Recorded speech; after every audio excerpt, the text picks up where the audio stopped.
A very good morning to all my dear students. Let's start the today's class with the revision of our chapter 13, that is motion and time. Chapter 13 जो हमारा है बच्चों, जिसका नाम है motion और time, उसका हम रिवीजन करने वाले हैं।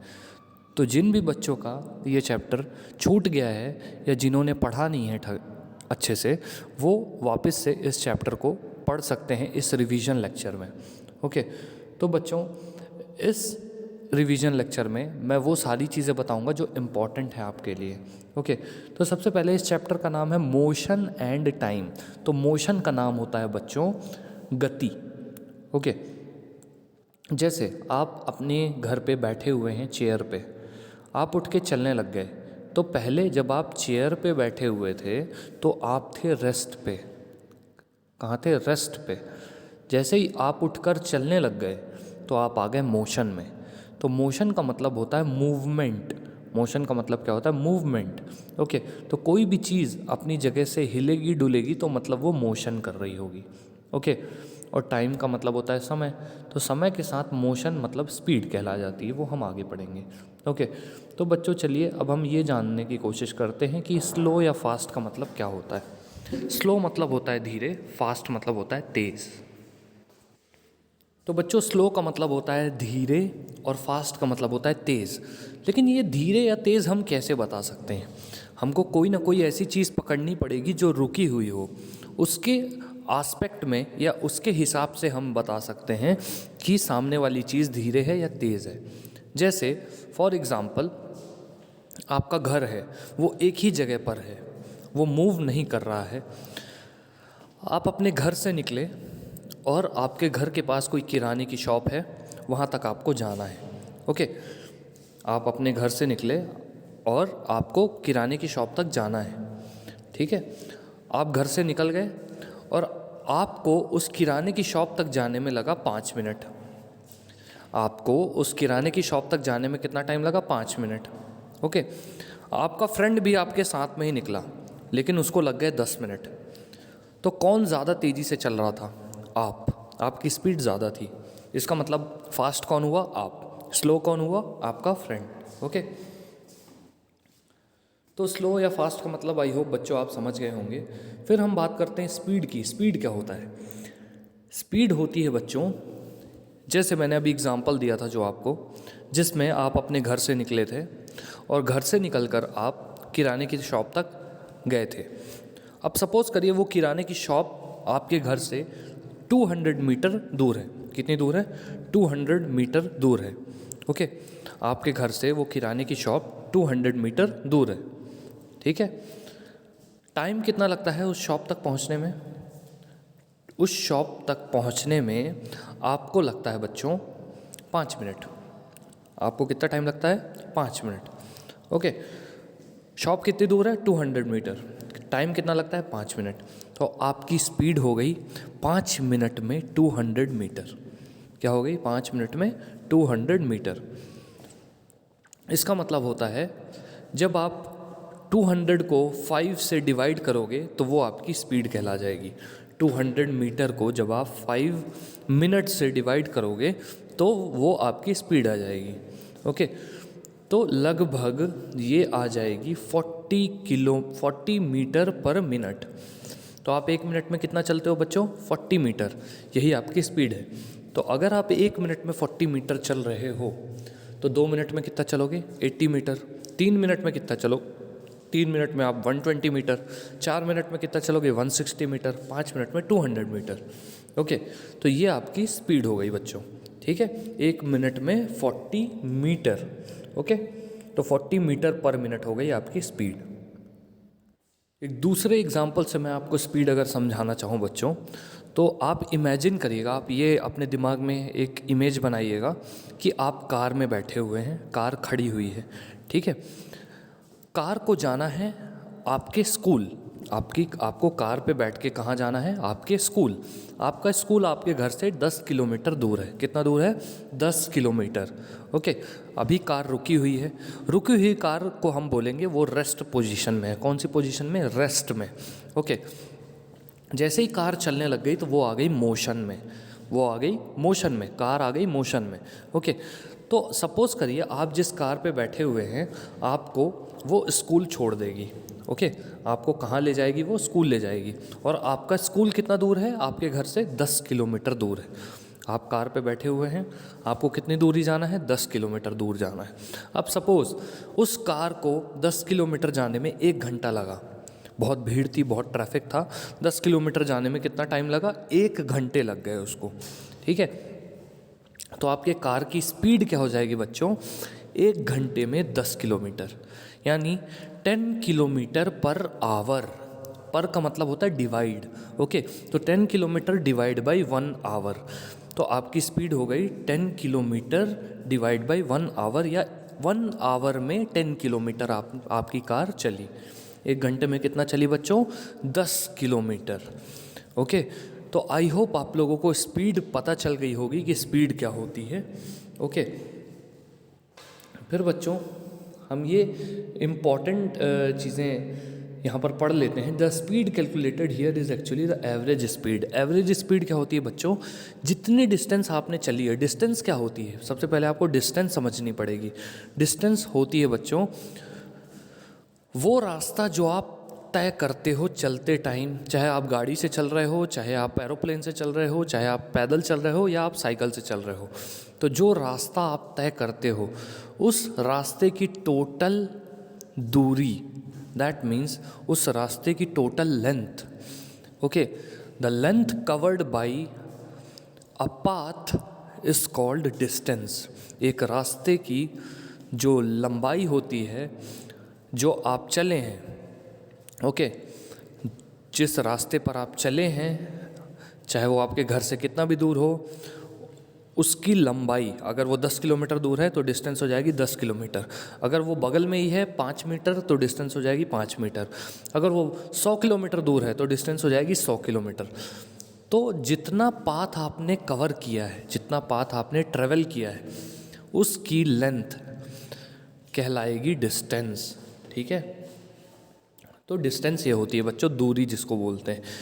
डिस्टेंस को अगर बहुत पास है तो मीटर में नापा जाता है, बहुत दूर है तो किलोमीटर में नापा जाता है। ओके, तो ये दोनों आप याद रख लीजिएगा। ओके, तो बच्चों स्पीड की यहाँ पर डेफिनेशन लिखी हुई है।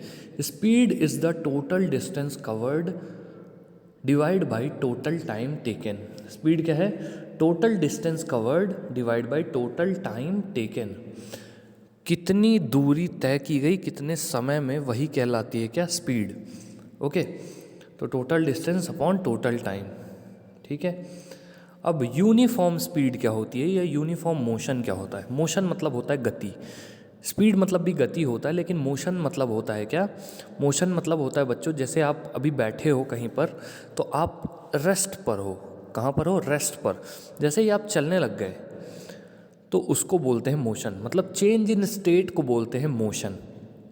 आप रेस्ट स्टेट में थे, उससे चलने लग गए तो वो कहलाएगा मोशन। ओके, तो मोशन का मतलब होता है मूवमेंट। मोशन का मतलब क्या होता है? मूवमेंट। ओके, तो यूनिफॉर्म मोशन क्या होता है? सपोज करिए 1 मिनट में बच्चों आप 100 मीटर चल रहे हैं। कितना चल रहे हैं? 100 मीटर। 1 मिनट में 100 मीटर चल रहे हैं। ठीक है, आपके स्कूल का ग्राउंड 100 मीटर का है। 1 मिनट में आप कितना चल रहे हैं? 100 मीटर चल रहे हैं। तो आपकी जो डिस्टेंस हो जाएगी वो कितनी हो जाएगी? 100 मीटर। कितनी हो जाएगी? 100 मीटर। ओके, फिर अगले मिनट भी आप कितना चल रहे हैं? 100 मीटर। ओके, अगले मिनट भी आप कितना चल रहे हैं? 100 मीटर। तो फर्स्ट मिनट आपने चला 100 मीटर, सेकंड मिनट भी आपने चला 100 मीटर, थर्ड मिनट भी आपने चला 100 मीटर। तो हर मिनट आप कितनी दूरी तय कर रहे हैं? 100 मीटर। हर मिनट आप कितनी दूरी तय कर रहे हैं? 100 मीटर। तो इस तरह की स्पीड को क्या बोलेंगे? Uniform speed. जब आप उतने ही समय में इक्वल डिस्टेंस यानी उतनी ही डिस्टेंस कवर कर रहे हो, बार बार आप 1 मिनट में 100 मीटर कवर कर रहे हो, हर बार 1 मिनट में 100 मीटर चल रहे हो, एक ही मिनट टाइम ले रहे हो और डिस्टेंस भी कितनी तय कर रहे हो, 100 मीटर, तो वो कहलाएगी आपकी यूनिफॉर्म स्पीड, यूनिफॉर्म मोशन या यूनिफॉर्म स्पीड, क्योंकि आप एक मिनट में कितना चल रहे हो, हर बार 100 मीटर ही चल रहे हो। अब सपोज़ आपको ग्राउंड के 10 राउंड मारने हैं, ओके। क्रिकेट की प्रैक्टिस करते होंगे जो बच्चे, वो जानते होंगे कि ग्राउंड में दौड़ना पड़ता है। तो अगर आपको ग्राउंड के 10 राउंड मारने हैं, पहला राउंड आपने कंप्लीट कर लिया बच्चों, पहला राउंड था सपोज 100 मीटर का, और 100 मीटर आपने कंप्लीट कर लिया 1 मिनट में, ठीक है। अब दूसरे राउंड में आप थकने लगे, थोड़ा थोड़ा आपको क्या लगने लगी, थकान लगने लगी। तो दूसरा राउंड आपने कंप्लीट किया बच्चों। दूसरा राउंड, अब ग्राउंड का जो राउंड है, यानी जो आप ग्राउंड में दौड़ रहे हो, वो तो चेंज नहीं होगा, वो तो 100 मीटर ही रहेगा, लेकिन टाइम आपका बढ़ गया क्योंकि आप थक गए। तो दूसरा राउंड आपने लगाया 1 मिनट 30 सेकंड में। दूसरा राउंड आपने कितनी देरी पे लगाया, 1 मिनट 30 सेकंड में। तीसरा राउंड में आप और थक गए, तीसरे राउंड में आपको लगा 2 मिनट, ओके। तो आप देख सकते हैं कि वही 100 मीटर तय करने में आपको पहले राउंड में 1 मिनट लगा था, दूसरे राउंड में 1 मिनट 30 सेकंड लगा था, और बच्चों तीसरे राउंड में आपको लगा था 2 मिनट। तो आप खुद सोच सकते हैं कि ग्राउंड की दूरी उतनी ही है 100 मीटर, लेकिन आपको टाइम हर बार ज़्यादा लग रहा है। तो ये होती है non uniform speed, okay. Non uniform speed का मतलब equal distance in unequal interval of time. जब टाइम बढ़े कम हो, फिर बढ़े फिर कम हो, या फिर कंटिन्यूसली बढ़ता जाए या कम होता जाए, तो वो क्या होता है, नॉन यूनिफॉर्म स्पीड या नॉन यूनिफॉर्म मोशन। तो मुझे लगता है आप लोगों को समझ में आ गया होगा। अब टाइम का मेजरमेंट देख लेते हैं। टाइम को कैसे देखा जाता है बच्चों, घर पे आप देखते हो घड़ियाँ होती हैं, घड़ी पर देख के हम टाइम पता लगा लेते हैं। आजकल तो मोबाइल में देखकर टाइम लोग बता देते हैं कि कितना टाइम हुआ है, ठीक है। तो बच्चों टाइम को कैसे मेजर किया जा सकता है, टाइम को मेजर किया जा सकता है घड़ियों से। लेकिन जब घड़ियाँ नहीं हुआ करती थी तब टाइम को कैसे मेजर किया जाता था, जब घड़ियाँ नहीं होती थी बच्चों, तब टाइम को मेजर किया जाता था दिन और रात में, कि एक 24 घंटे में आधा टाइम दिन होता है और आधा टाइम रात होती है, ठीक है। हमारे इंडिया में ऐसे ही मेजर किया जाता था कि आधा टाइम दिन होता है और आधा टाइम रात होती है, ठीक है। 12 घंटे का दिन और 12 घंटे की रात, ओके। तो ये पूरे 24 घंटे हो जाते हैं, ठीक है। इस तरह से टाइम मेजर किया जाता है। आज बच्चों जो घड़ियाँ होती हैं वो हम उस पर डायरेक्टली देखकर टाइम बता सकते हैं, पर जब घड़ियों का आविष्कार नहीं हुआ था, जब घड़ियाँ नहीं आई थी इस दुनिया में, तो फिर कैसे टाइम बताया जाता था। तब टाइम नहीं बता पाते थे लोग, उसके लिए कुछ ऐसी घड़ियाँ बनाई गई बाद में जिनको सन क्लॉक बोलते थे या फिर सैंड क्लॉक बोलते थे। तो वो घड़ियाँ कैसी होती हैं वो मैं बताता हूँ, यहाँ पर आपको देखने मिलेंगी। ये एक सैंड क्लॉक है, ओके, और नीचे वाटर क्लॉक है। तो ये इस तरह की घड़ियाँ फिर बनाई जाने लगी, ओके। तो बच्चों जो टाइम का मेजरमेंट है वो पहले दिन और रात में ही किया जाता था। 12 घंटे का दिन होता था, 12 घंटे की रात होती थी, ठीक है। ऐसा माना जाता था। सूरज जब उगता था तो बोल देते थे दिन हो गया है, जब सूरज डूबता था तो बोल देते थे दिन ख़त्म हो गया है, रात शुरू हो गई। फिर जब सूरज उगने वाला होता था तो रात ख़त्म होने वाली है, सुबह होने वाली, तो ऐसा बोल देते थे, ओके। तो ये था टाइम का मेजरमेंट, ओके। फिर क्या हुआ कि कुछ लोगों ने ज़मीन पर एक सर्कल बना करके, ज़मीन पर क्या बना करके बच्चों, एक सर्कल बना करके, सर्कल के सेंटर पे एक छड़ी लगा दी, छड़ी को गड़ा दिया।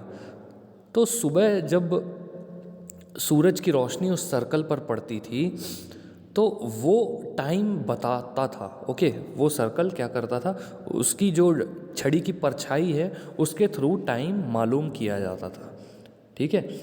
फिर बच्चों फिर उसके बाद एक टेक्निक आई मैग्नेट वाली।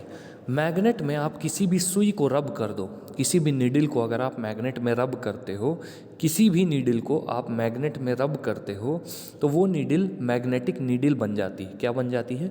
Magnetic needle. उस नीडल को आप किसी पत्ते पर रखकर पानी से भरे हुए कटोरे पर रख दोगे तो वो नीडल अपने आप को नॉर्थ साउथ डायरेक्शन में क्या कर लेगी? अरेंज कर लेगी। इससे डायरेक्शन पता लगाई जाती थी। ओके, क्या पता लगाई जाती थी? दिशा।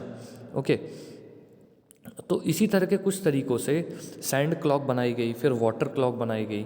तो बच्चों ये होता था टाइम मालूम करने का तरीका। फिर उसके बाद क्या हुआ, एक साइंटिस्ट थे जिनका नाम था गैलीलियो गैलीली। ओके, तो जो गैलीलियो गैलीली थे उन्होंने क्या किया, एक बार वो बैठे हुए थे और उनके घर के सामने एक घर था, वहाँ पर एक लैंप लटक रहा था। जो लैंप होता है, रोशनी देता है, स्ट्रीट लैंप, वो लटक रहा था अपनी वायर से।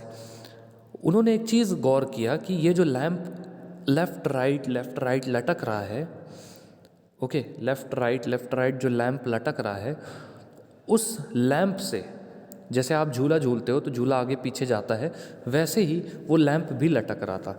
तो गैलीलियो ने देखा ये लैंप जो आगे पीछे हो रहा है, इसकी जो स्पीड है, इसका जो मोशन है, वो उसी के बराबर है जितना मेरी पल्स चल रही है। पल्स क्या होती है बच्चों? Heart beat. Okay, heart rate को पल्स बोलते हैं। जितना तेज़ हमारा हार्ट चल रहा है, गैलीलियो ने बोला जितना तेज़ मेरा हार्ट चल रहा है उसी स्पीड से ये आगे पीछे मूव कर रही है। ओके, वहाँ से इन्वेंशन हुआ पेंडुलम का, क्योंकि गैलीलियो घर आकर फिर एक लोहे के टुकड़े को रस्सी से लटका कर फिर उसने वही मेजर करना चालू किया। तो यहाँ पर आपके सामने एक पेंडुलम है।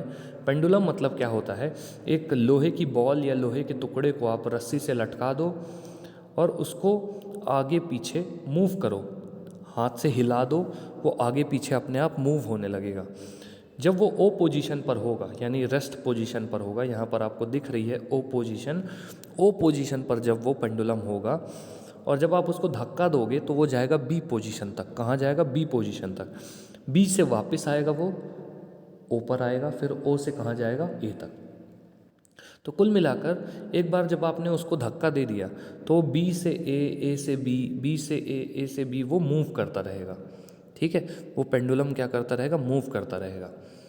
ठीक है, तो ये जो आप मोशन देख रहे हैं, ओ से बी, फिर बी से ओ, फिर ओ से ए, फिर ए से ओ, तो इस मोशन को क्या बोलते हैं? Time period. ठीक है, इसको बोलते हैं oscillatory motion.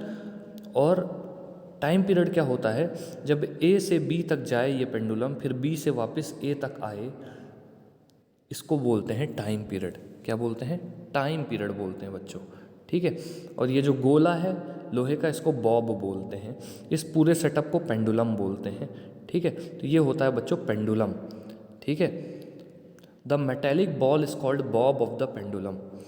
The two and fro motion क्या होता है? मोशन मतलब होता है गति, मोशन मतलब क्या होता है? मूवमेंट। तो ये जो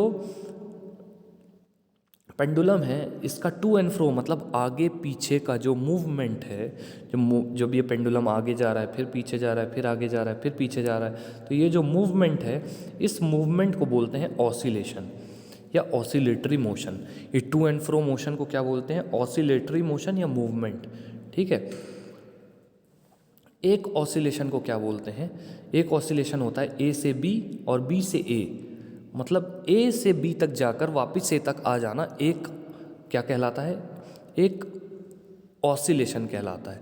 और एक ऑसिलेशन को पूरा करने में जितना टाइम लगता है, पेंडुलम को एक ऑसिलेशन पूरा करने में जितना टाइम लगता है, उसको बोलते हैं टाइम पीरियड। पेंडुलम को एक ऑसिलेशन पूरा करने में जितना टाइम लगता है, उसको बोलते हैं एक ऑसिलेशन। क्या बोलते हैं? एक ऑसिलेशन। ठीक है, फिर बच्चों एक ऑसिलेशन करने में पेंडुलम को जितना समय लगा, सपोज करिए ए से हमने पेंडुलम को छोड़ा, बी तक गया, फिर वापस ए तक आया, इसमें 2 सेकंड लगे, तो पेंडुलम का टाइम पीरियड कितना हो जाएगा? 2 सेकंड। ठीक है, और लंबी रस्सी कर दी हमने।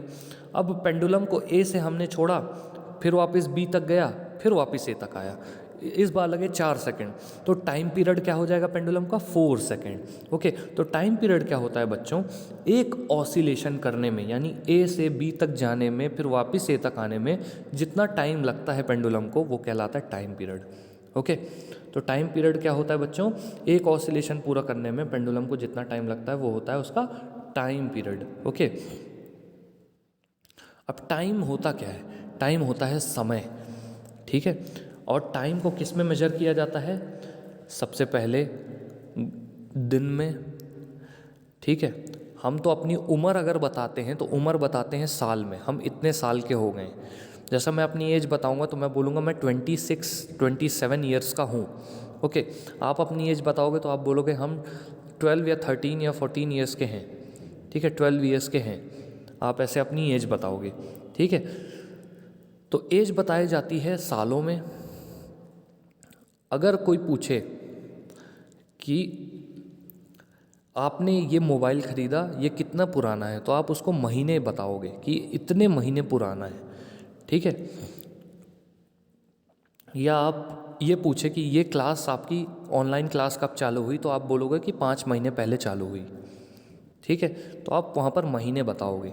ठीक है, फिर दूसरा आप टाइम और कैसे बता सकते हो, अगर आपसे कोई पूछे घड़ी में कितना बजा है तो आप उसको घंटे बताओगे, इतने बजकर इतने बजा 12 बजा है, तो वो क्या हो जाएगा, वो हो जाएगा आवर।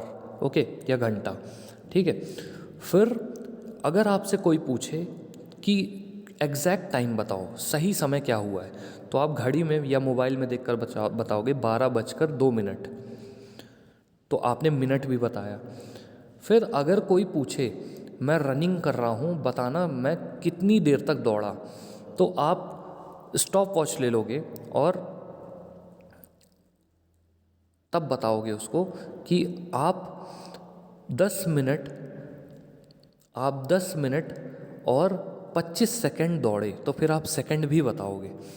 तो टाइम की सबसे बड़ी यूनिट है ईयर और सबसे छोटी यूनिट क्या है, सेकंड। सबसे छोटी यूनिट क्या है, सेकंड। ओके, जो हमारे सामने घड़ियां हैं वो सेकंड तक बताती हैं। ओके, और जो हमारे घर पे कैलेंडर होते हैं वो दिन बताते हैं और साल बताते हैं। ठीक है, तो टाइम को किस में नापा जाता है, सेकंड में नापा जाता है, मिनट में नापा जाता है, घंटों में नापा जाता है। लेकिन बेसिक यूनिट क्या होती है टाइम की, सेकंड होती है।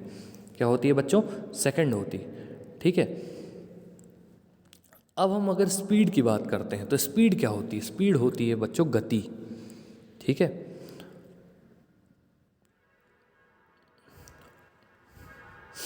ठीक है, तो अगर मैं आपको बोलूं कि आपका स्कूल आपके घर से 10 किलोमीटर दूर है, तो आप उसको लिखोगे 10 किलोमीटर। क्या लिखोगे, 10 km, 10 km, ना कि 10 kms। किलोमीटर्स नहीं लिखोगे, 10 किलोमीटर लिखोगे। ओके, तो 10 km लिखोगे, ना कि 10 kms। ठीक है, ये बात आप ध्यान रखिएगा बच्चों। ठीक है, फिर यहाँ पर वही कहानी लिखी हुई है बच्चों, गैलीलियो वाली जो मैंने आपको अभी सुनाई। ठीक है, फिर हम बच्चों अगले क्लास में हम स्पीड मेजर करना बताएंगे कि स्पीड को कैसे मेजर किया जाता है। ठीक है, फिर हम देखेंगे सबसे छोटी यूनिट टाइम की जो सेकंड है वो उसको और अच्छे से हम पढ़ेंगे, मिनट को पढ़ेंगे, आवर को पढ़ेंगे, तो ये सारी चीज़ें हम पढ़ेंगे बच्चों। ओके, और बच्चों मेरी ये रिक्वेस्ट है आप लोगों से कि आप लोग घर पर रीडिंग और राइटिंग करते रहें। जिन बच्चों की राइटिंग अच्छी नहीं आ रही है वो 4 लाइन कॉपी में प्रैक्टिस करें कर्सिव राइटिंग की। ठीक है, और जिन बच्चों को पढ़ाई में कोई भी दिक्कत आ रही है वो स्कूल फ़ोन कर सकते हैं, और जिस सब्जेक्ट में आ रही है उस सब्जेक्ट के टीचर से कांटेक्ट कर सकते हैं स्कूल फ़ोन करके। ओके, और मुझे उम्मीद है बच्चों कि आप लोग घर पर पढ़ रहे होंगे। अपना दिन का 2 से 3 घंटा जो भी होता है स्कूल वाला वो पढ़ाई के लिए निकालिए बच्चों, बहुत ज़रूरी है। अदरवाइज़ आप बहुत पीछे रह जाएंगे। पूरी दुनिया में जितने भी बच्चे हैं वो पढ़ाई कर रहे हैं, ऑनलाइन पढ़ रहे हैं, आप लोगों को भी ऑनलाइन पढ़ना चाहिए। ओके, और कोई भी प्रॉब्लम आती है तो उसके लिए हम लोग बैठे हैं बच्चों। ओके, कोई भी आपको प्रॉब्लम आती है किसी भी सब्जेक्ट में तो उसके लिए हम लोग हैं। ओके, सो स्टूडेंट्स, बस मेरी यही रिक्वेस्ट है कि घर पर रीडिंग और राइटिंग ज़रूर करते रहें। इंग्लिश की रीडिंग बहुत ज़रूरी है, तो ये अच्छा टाइम मिला है, आप घर पर इंग्लिश की रीडिंग करते रहें ज़्यादा से ज़्यादा। और आपकी बुक में जो भी वर्ड्स आपको कठिन लगते हैं, जो आपको बोलते नहीं बनते या जिनका मीनिंग आपको नहीं पता है, उसकी एक कॉपी बनाइए और उस कॉपी में वो वर्ड्स लिख लीजिए हर चैप्टर से जिनका मीनिंग आपको नहीं पता है, और उन वर्ड्स के मैं आपको हिंदी में मीनिंग बताऊंगा। Okay, so students, that's all for now. I think ये लेक्चर हमें यहीं पर ख़त्म करना चाहिए। नेक्स्ट लेक्चर में हम इस रिवीजन को कंटिन्यू रखेंगे। That's all for now, thank you so much.